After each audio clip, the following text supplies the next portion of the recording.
paper 145. 4 eventful days at Capernaum.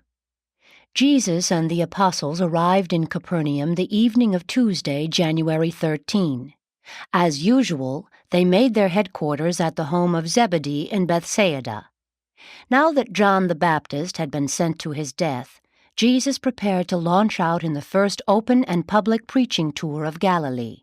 The news that Jesus had returned rapidly spread throughout the city, and early the next day, Mary, the mother of Jesus, hastened away, going over to Nazareth to visit her son Joseph. Wednesday, Thursday, and Friday, Jesus spent at the Zebedee house, instructing his apostles preparatory to their first extensive public preaching tour. He also received and taught many earnest inquirers, both singly and in groups.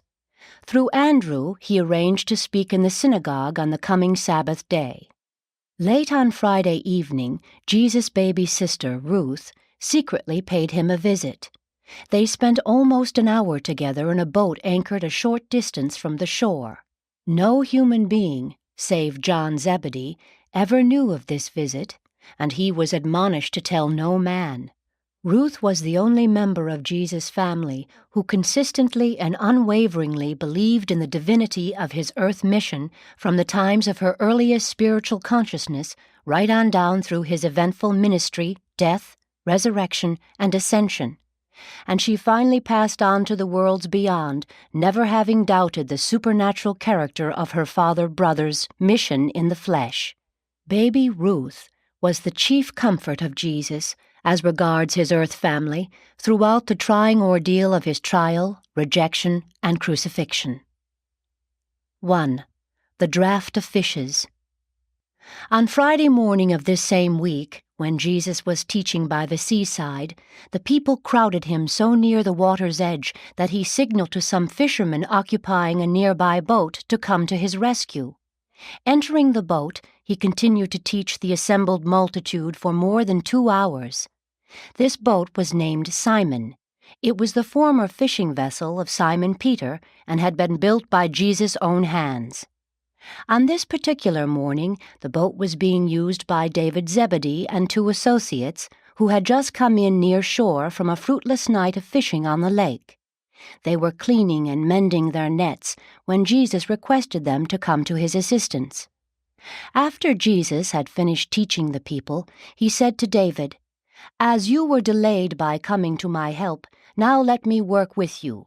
Let us go fishing. Put out into yonder deep and let down your nets for a draught." But Simon, one of David's assistants, answered, "Master, it is useless. We toiled all night and took nothing. However, at your bidding we will put out and let down the nets." And Simon consented to follow Jesus' directions because of a gesture made by his master David. When they had proceeded to the place designated by Jesus, they let down their nets and enclosed such a multitude of fish that they feared the nets would break, so much so that they signaled to their associates on the shore to come to their assistance. When they had filled all 3 boats with fish, almost to sinking, this Simon fell down at Jesus' knees, saying, "Depart from me, Master, for I am a sinful man." Simon and all who were concerned in this episode were amazed at the draught of fishes. From that day, David Zebedee, this Simon, and their associates forsook their nets and followed Jesus. But this was in no sense a miraculous draught of fishes. Jesus was a close student of nature.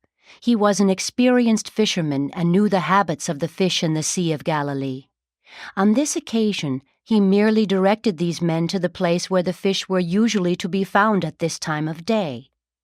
But Jesus' followers always regarded this as a miracle. 2. Afternoon at the synagogue. The next Sabbath, at the afternoon service in the synagogue, Jesus preached his sermon on the will of the Father in heaven. In the morning, Simon Peter had preached on the kingdom. At the Thursday evening meeting of the synagogue, Andrew had taught, his subject being the new way.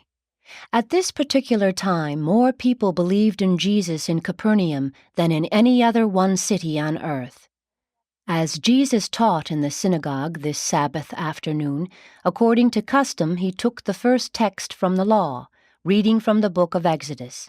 "And you shall serve the Lord your God, and he shall bless your bread and your water, and all sickness shall be taken away from you." He chose the second text from the prophets, reading from Isaiah, "Arise and shine, for your light has come, and the glory of the Lord has risen upon you. Darkness may cover the earth, and gross darkness the people. But the Spirit of the Lord shall arise upon you, and the divine glory shall be seen with you. Even the Gentiles shall come to this light, and many great minds shall surrender to the brightness of this light." This sermon was an effort on Jesus' part to make clear the fact that religion is a personal experience. Among other things, the Master said, "You well know that, while a kind-hearted father loves his family as a whole, he so regards them as a group because of his strong affection for each individual member of that family. No longer must you approach the Father in heaven as a child of Israel, but as a child of God. As a group, you are indeed the children of Israel, but as individuals, each one of you is a child of God. I have come not to reveal the Father to the children of Israel, but rather to bring this knowledge of God and the revelation of His love and mercy to the individual believer as a genuine personal experience. The prophets have all taught you that Yahweh cares for His people, that God loves Israel. But I have come among you to proclaim a greater truth, one which many of the later prophets also grasped, that God loves you, every one of you, as individuals. All these generations have you had a national or racial religion. Now have I come to give you a personal religion. But even this is not a new idea. Many of the spiritually minded among you have known this truth, inasmuch as some of the prophets have so instructed you. Have you not read in the Scriptures where the prophet Jeremiah says, "In those days they shall no more say, 'The fathers have eaten sour grapes, and the children's teeth are set on edge.' Every man shall die for his own iniquity. Every man who eats sour grapes, his teeth shall be set on edge. Behold, the day shall come when I will make a new covenant with my people, not according to the covenant which I made with their fathers when I brought them out of the land of Egypt, but according to the new way. I will even write my law in their hearts. I will be their God, and they shall be my people. In that day they shall not say, one man to his neighbor, 'Do you know the Lord?' Nay, for they shall all know me personally, from the least to the greatest." Have you not read these promises? Do you not believe the Scriptures? Do you not understand that the prophet's words are fulfilled in what you behold this very day? And did not Jeremiah exhort you to make religion an affair of the heart, to relate yourselves to God as individuals? Did not the prophet tell you that the God of heaven would search your individual hearts? And were you not warned that the natural human heart is deceitful above all things and oftentimes desperately wicked? Have you not read also where Ezekiel taught even your fathers that religion must become a reality in your individual experiences? No more shall you use the proverb which says, "The fathers have eaten sour grapes, and the children's teeth are set on edge." As I live, says the Lord God, behold, all souls are mine. As the soul of the Father, so also the soul of the Son. Only the soul that sins shall die.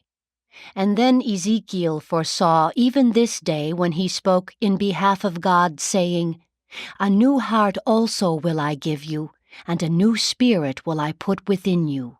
No more should you fear that God will punish a nation for the sin of an individual. Neither will the Father in heaven punish one of His believing children for the sins of a nation, albeit the individual member of any family must often suffer the material consequences of family mistakes and group transgressions. Do you not realize that the hope of a better nation or a better world is bound up in the progress and enlightenment of the individual?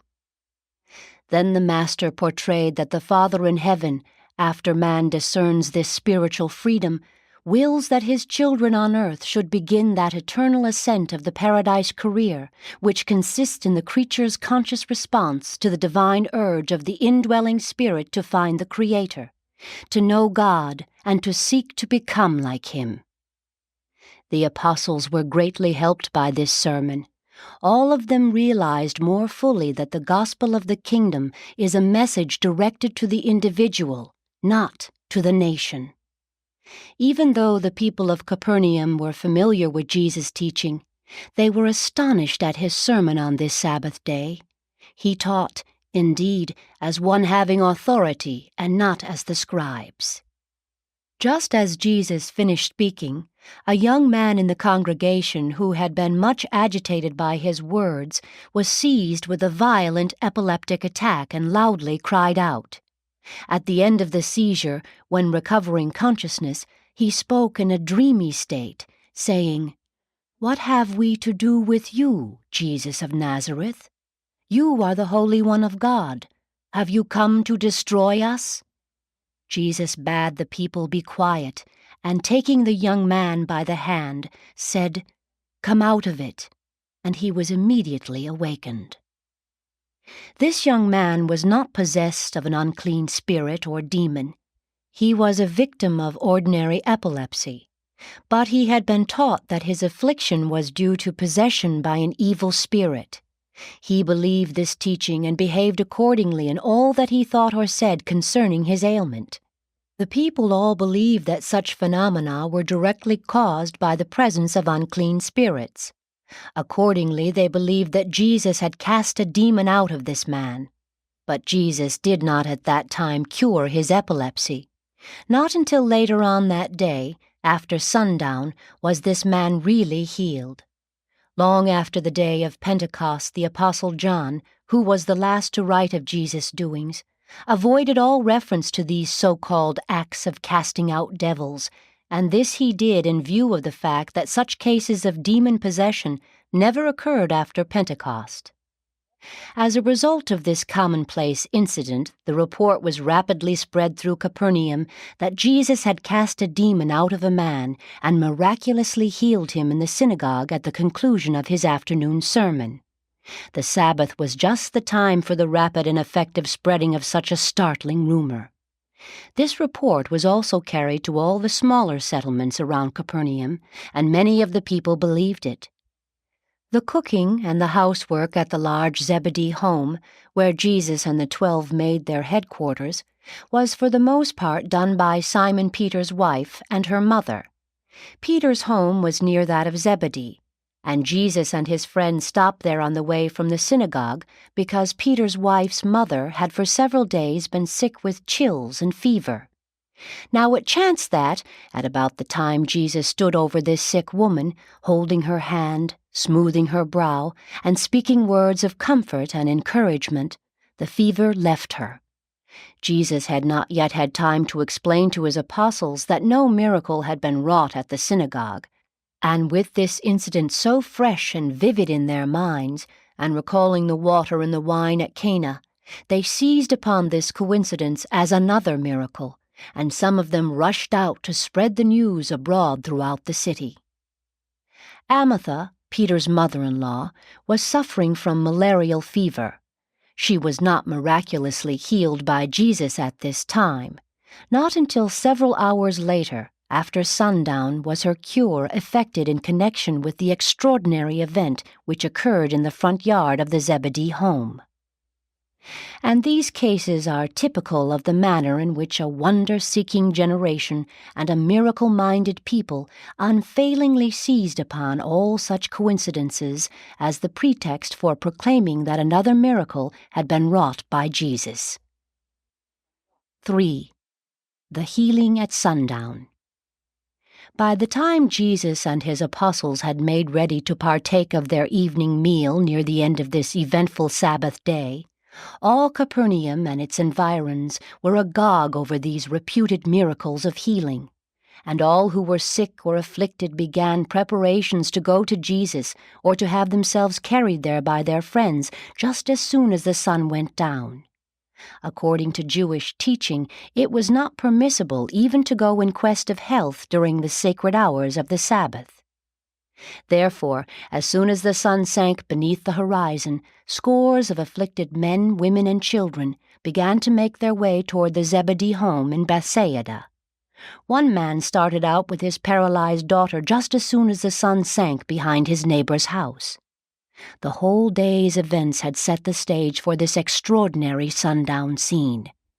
Even the text Jesus had used for his afternoon sermon had intimated that sickness should be banished, and he had spoken with such unprecedented power and authority.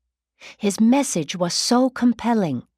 While he made no appeal to human authority, he did speak directly to the consciences and souls of men. Though he did not resort to logic, legal quibbles, or clever sayings, he did make a powerful, direct, clear, and personal appeal to the hearts of his hearers. That Sabbath was a great day in the earth life of Jesus, yes, in the life of a universe. To all local universe intents and purposes, the little Jewish city of Capernaum was the real capital of Nebadon. The handful of Jews in the Capernaum synagogue were not the only beings to hear that momentous closing statement of Jesus' sermon. Hate is the shadow of fear, revenge the mask of cowardice. Neither could his hearers forget his blessed words declaring, "Man is the Son of God, not a child of the devil." Soon after the setting of the sun, as Jesus and the apostles still lingered about the supper table, Peter's wife heard voices in the front yard and, on going to the door, saw a large company of sick folks assembling, and that the road from Capernaum was crowded by those who were on their way to seek healing at Jesus' hands. On seeing this sight, she went at once and informed her husband, who told Jesus. When the master stepped out of the front entrance of Zebedee's house, his eyes met an array of stricken and afflicted humanity. He gazed upon almost 1,000 sick and ailing human beings. At least that was the number of persons gathered together before him. Not all present were afflicted. Some had come assisting their loved ones in this effort to secure healing. The sight of these afflicted mortals, men, women, and children, suffering in large measure as a result of the mistakes and misdeeds of his own trusted sons of universe administration, peculiarly touched the human heart of Jesus and challenged the divine mercy of this benevolent Creator Son. But Jesus well knew he could never build an enduring spiritual movement upon the foundation of purely material wonders. It had been his consistent policy to refrain from exhibiting his Creator prerogatives. Not since Cana had the supernatural or miraculous attended his teaching. Still, this afflicted multitude touched his sympathetic heart and mightily appealed to his understanding affection. A voice from the front yard exclaimed, "Master, speak the word, restore our health, heal our diseases, and save our souls." No sooner had these words been uttered than a vast retinue of seraphim, physical controllers, life-carriers, and midwayers, such as always attended this incarnated creator of a universe, made themselves ready to act with creative power should their sovereign give the signal. This was one of those moments in the earth career of Jesus in which divine wisdom and human compassion were so interlocked in the judgment of the Son of Man that he sought refuge in appeal to his Father's will. When Peter implored the Master to heed their cry for help, Jesus, looking down upon the afflicted throng, answered, "I have come into the world to reveal the Father and establish his kingdom. For this purpose have I lived my life to this hour. If, therefore, it should be the will of him who sent me and not inconsistent with my dedication to the proclamation of the gospel of the kingdom of heaven, I would desire to see my children made whole and—" But the further words of Jesus were lost in the tumult. Jesus had passed the responsibility of this healing decision to the ruling of his Father. Evidently, the Father's will interposed no objection, for the words of the Master had scarcely been uttered when the assembly of celestial personalities serving under the command of Jesus' personalized thought adjuster was mightily astir. The vast retinue descended into the midst of this motley throng of afflicted mortals, and in a moment of time 683 men, women, and children were made whole, were perfectly healed of all their physical diseases and other material disorders. Such a scene was never witnessed on earth before that day, nor since, and for those of us who were present to behold this creative wave of healing, it was indeed a thrilling spectacle. But of all the beings who were astonished at this sudden and unexpected outbreak of supernatural healing, Jesus was the most surprised. In a moment when his human interests and sympathies were focused upon the scene of suffering and affliction there spread out before him, he neglected to bear in his human mind the admonitory warnings of his personalized adjuster regarding the impossibility of limiting the time element of the creator prerogatives of a creator's son under certain conditions and in certain circumstances. Jesus desired to see these suffering mortals made whole if his Father's will would not thereby be violated. The personalized adjuster of Jesus instantly ruled that such an act of creative energy at that time would not transgress the will of the Paradise Father, and by such a decision, in view of Jesus' preceding expression of healing desire, the creative act was. What a Creator's Son desires and his Father wills is. Not in all of Jesus' subsequent earth life did another such en masse physical healing of mortals take place. As might have been expected, the fame of this sundown healing at Bethsaida in Capernaum spread throughout all Galilee and Judea and to the regions beyond. Once more were the fears of Herod aroused, and he sent watchers to report on the work and teachings of Jesus and to ascertain if he was the former carpenter of Nazareth or John the Baptist risen from the dead. Chiefly because of this unintended demonstration of physical healing, henceforth, throughout the remainder of his earth career, Jesus became as much a physician as a preacher. True, he continued his teaching, but his personal work consisted mostly in ministering to the sick and the distressed, while his apostles did the work of public preaching and baptizing believers. But the majority of those who were recipients of supernatural or creative physical healing at this sundown demonstration of divine energy were not permanently spiritually benefited by this extraordinary manifestation of mercy. A small number were truly edified by this physical ministry, but the spiritual kingdom was not advanced in the hearts of men by this amazing eruption of timeless creative healing. The healing wonders which every now and then attended Jesus' mission on earth were not a part of his plan of proclaiming the kingdom. They were, incidentally, inherent in having on earth a divine being of well-nigh unlimited creator prerogatives in association with an unprecedented combination of divine mercy and human sympathy.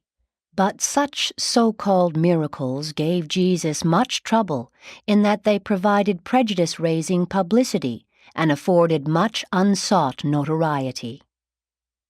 4. The evening after.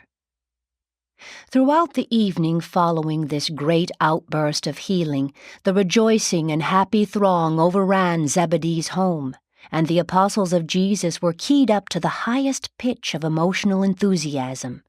From a human standpoint, this was probably the greatest day of all the great days of their association with Jesus. At no time before or after did their hopes surge to such heights of confident expectation. Jesus had told them only a few days before, and when they were yet within the borders of Samaria, that the hour had come when the kingdom was to be proclaimed in power, and now their eyes had seen what they supposed was the fulfillment of that promise. They were thrilled by the vision of what was to come if this amazing manifestation of healing power was just the beginning. Their lingering doubts of Jesus' divinity were banished. They were literally intoxicated with the ecstasy of their bewildered enchantment. But when they sought for Jesus, they could not find him. The Master was much perturbed by what had happened. These men, women, and children who had been healed of diverse diseases lingered late into the evening, hoping for Jesus' return that they might thank him. The apostles could not understand the Master's conduct as the hours passed and he remained in seclusion. Their joy would have been full and perfect but for his continued absence. When Jesus did return to their midst, the hour was late, and practically all of the beneficiaries of the healing episode had gone to their homes. Jesus refused the congratulations and adoration of the 12 and the others who had lingered to greet him, only saying, "Rejoice not that my Father is powerful to heal the body, but rather that he is mighty to save the soul. Let us go to our rest, for tomorrow we must be about the Father's business." And again did 12 disappointed, perplexed, and heart-sorrowing men go to their rest. Few of them, except the twins, slept much that night.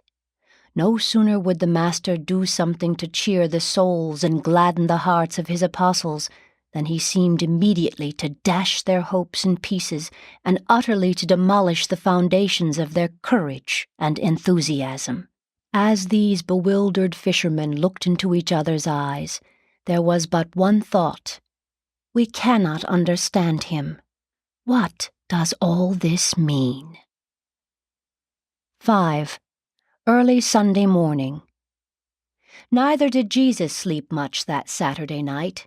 He realized that the world was filled with physical distress and overrun with material difficulties, and he contemplated the great danger of being compelled to devote so much of his time to the care of the sick and afflicted that his mission of establishing the spiritual kingdom in the hearts of men would be interfered with, or at least subordinated to the ministry of things physical.